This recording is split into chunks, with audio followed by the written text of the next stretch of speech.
Hi, the date is the 24th of June, 2026, and in this video, I want to talk about how to permanently implement change because I have run into this problem again and again and again where I'm having a bad time in life, so I start to improve my situation, improve myself, improve my environment, and it's easy to, or I don't want to say it's easy, but it's doable to improve your situation when it's bad.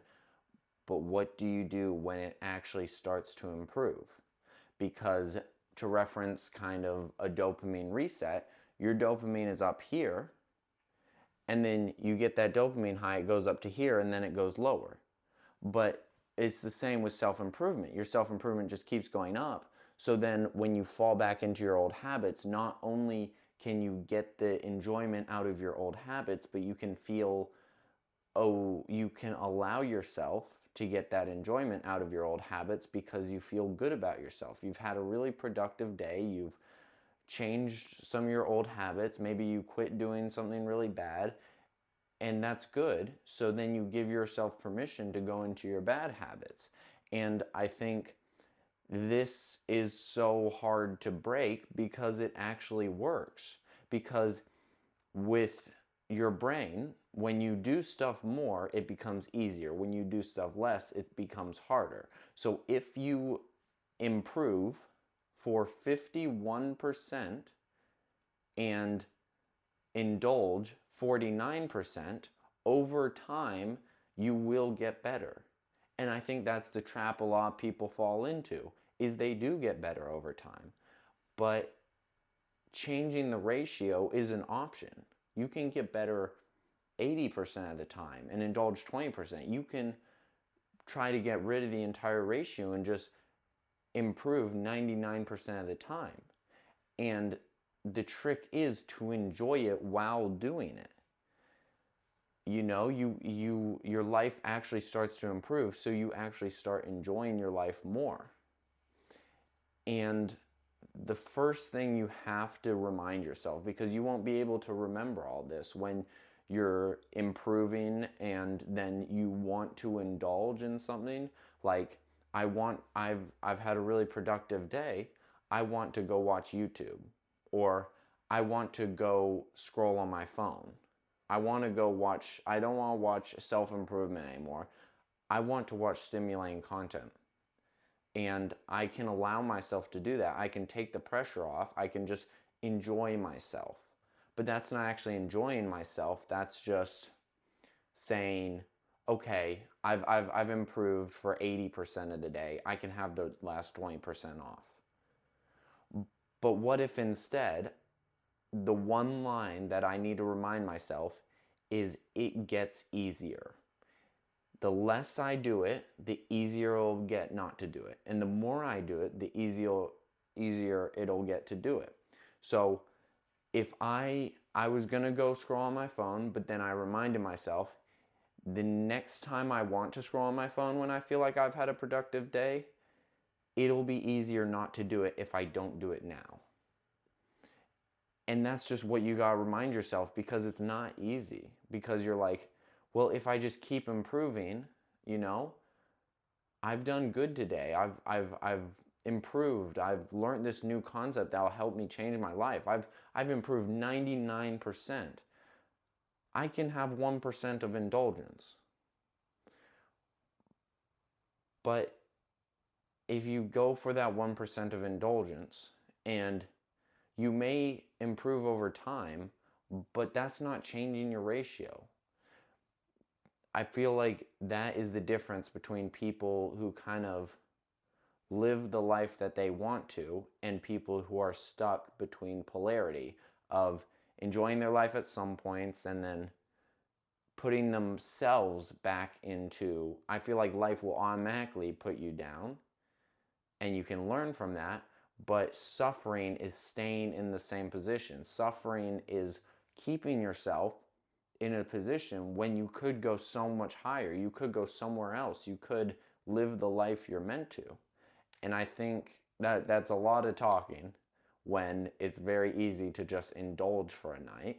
And I'm going to start trying reminding myself that, you know, it'll get easier.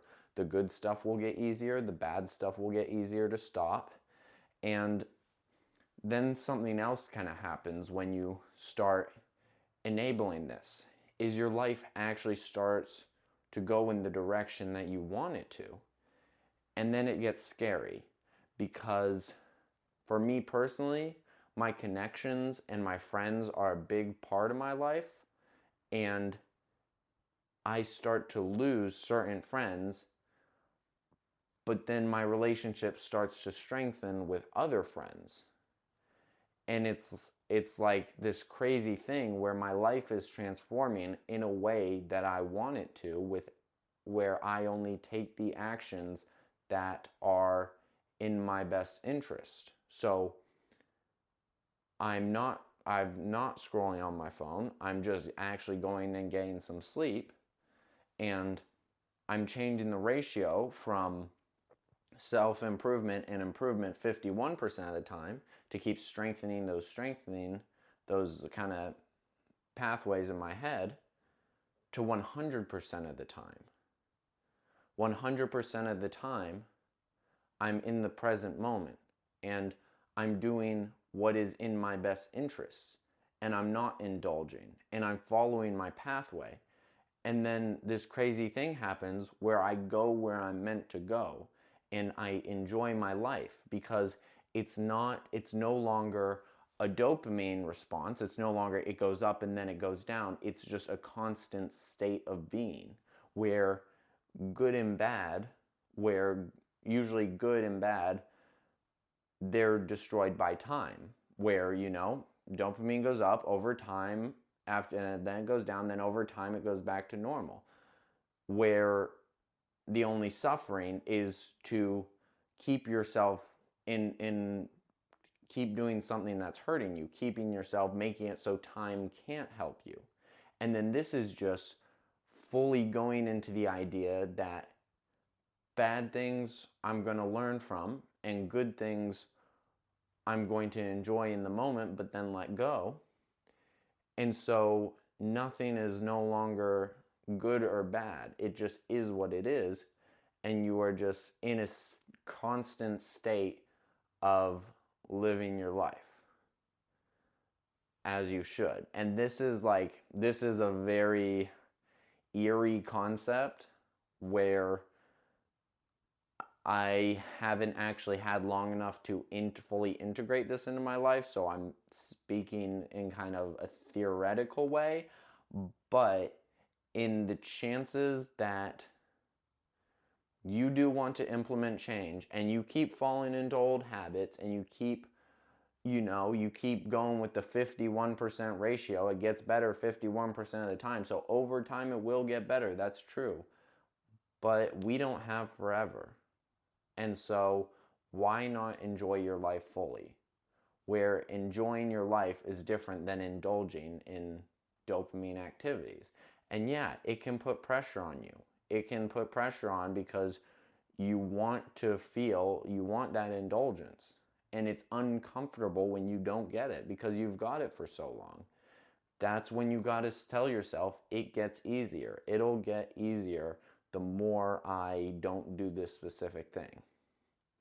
And I think that is the core of making permanent change. And yeah, definitely still in the concept of an idea. I'm going to try to integrate this into my life and see how it works. And yeah, because one of the things that I could give an example of is I usually watch a TV show with my grandpa, and it has become a kind of safe space for me. I love it.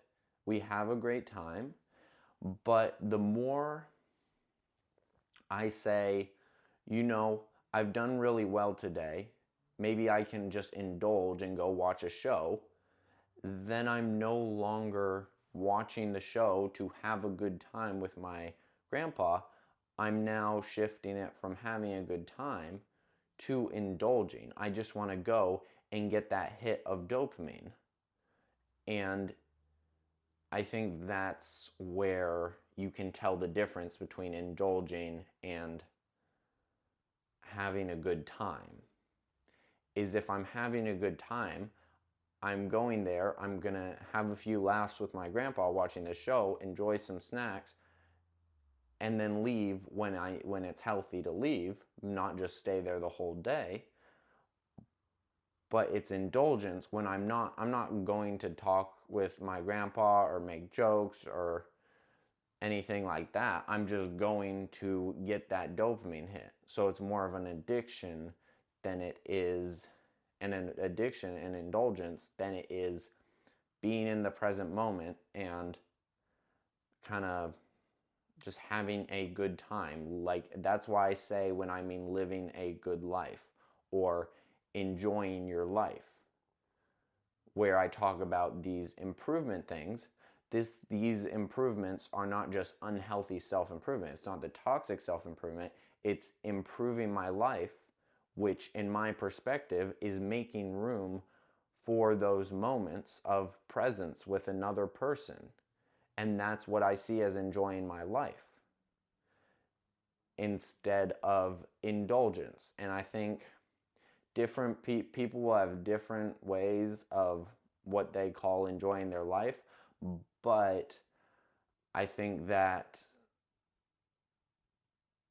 whatever it is that, you can apply this principle to whatever it is you enjoy in your life and brings you fulfillment and, dare I say, happiness, versus what pulls you away from that. But yeah, that's kind of all for this video. Thanks for watching. That's the end of the video.